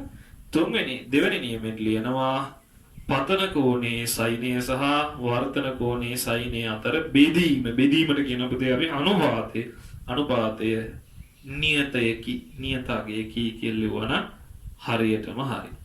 තේරුණා නේද කියන දේ? ඒ විදිහට ලියන්න මෙන්න මෙහෙම ලියන්න.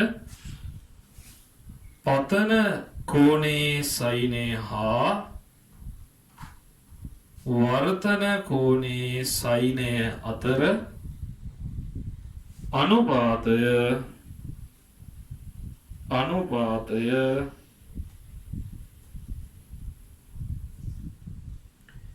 නියත අගයකි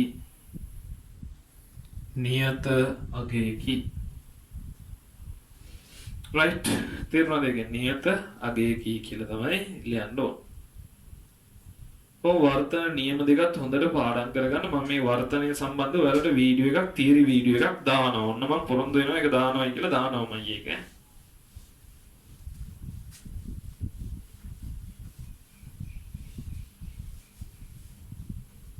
හරි. බලන්න පුතේ ඊළඟට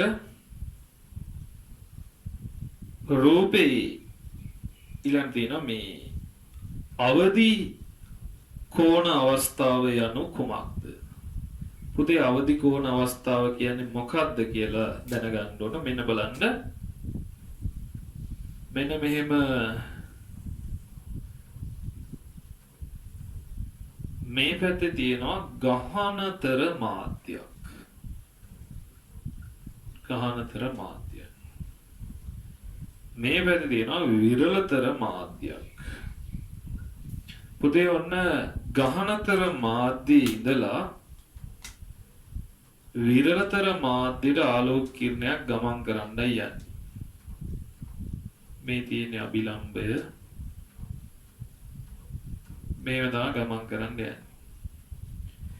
එහෙම ගමන් කරන්න යන අවස්ථාවේදී වර්තන කිරණය අභිලම්භය මේ දින අභිලම්භයෙන් මෙහෙම ඉවතට නැමිලා මාධ්‍ය දෙක වෙන් කරන පෘෂ්ඨයේ දිගේ ගමන් කරනවා. මේ තියෙන පතන කිරණය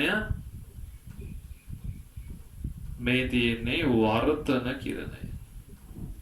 පුතේ එහෙනම් මොකද්ද අවදි අවස්ථාව කියලා ලියන්න ඕන. මෙන්න මෙහිමයි. ගහනතර මාධ්‍යක සිට විරලතර මාධ්‍යකට ආලෝක කිරණයක් ගමන් කරන විට එය විරලතර මාධ්‍යයට ගමන් නොකර මාධ්‍ය දෙක වෙන් කරන පෘෂ්ඨයේ දිගේ ගමන් කිරීම ඔස්සේ ගමන් කිරීම අවදි අවස්ථාවයි. මොන අවස්ථාවයිද? අවදි අවස්ථාවයි. හරි. එහෙනම් අවදි අවස්ථාව කියන්නේ මොකක්ද කියලා අපෙන් අහුවොත් අපි මොකද ලියන්නේ? ගහනතර මාධ්‍යක සිට විරලතර මාධ්‍යකට ආලෝක කිරණයක් ගමන් කරන විට විරලතර මාධ්‍යට ආලෝක කිරණය ඇතුළු නොවි මාධ්‍ය දෙක වෙන් කරන පෘෂ්ඨය ඔස්සේ ගමන් කිරීම අවදි අවස්ථාවයි. මේ සටහන ඇඳලා තිබ්බනම් හරි. හැබැයි අනිවාර්යෙන් මේක ගහනතර මාධ්‍ය මේ පැත්ත විරලතර මාධ්‍ය කියලා ලකුණු කරලා තිබිය යුතුයි. තේරුණා නේද කියන දේ? හා. ටක් ගාලා අර වීඩියෝ එකේ මම කියන විදිහට වීඩියෝ එක නවත්ත ලියාගෙන මේකත් ඇඳ ගන්න වීඩියෝ එක නවත්තලා. right. ඊළඟට ප්‍රිස්මයක් තුලින් පූර්ණ අභ්‍යන්තර පරාවර්තනයේ සිදුවන අයුරු දක්වන්න කියන. ප්‍රිස්මයක්. මේ මම දැනට නිකන් මේ මදින්නම්. මේ සඳහා අපි ගන්න ඕන දරුවනේ ඍජු කෝණික ප්‍රිස්මයක්. හරි. ඍජු කෝණික ප්‍රිස්මයක් තමයි අපි ගන්නෙ. අපි මේ මදිමු.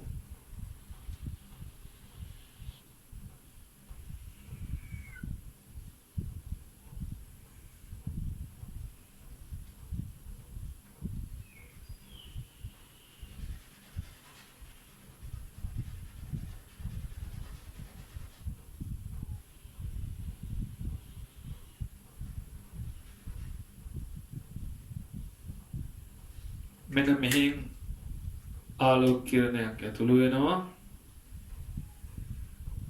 දැන් ලම්බකව ඇතුළු වෙන නිසා කිසි ගැටලුවක් නැහැ. ඊට පස්සේ ආපහු මෙහෙම හැරෙනවා.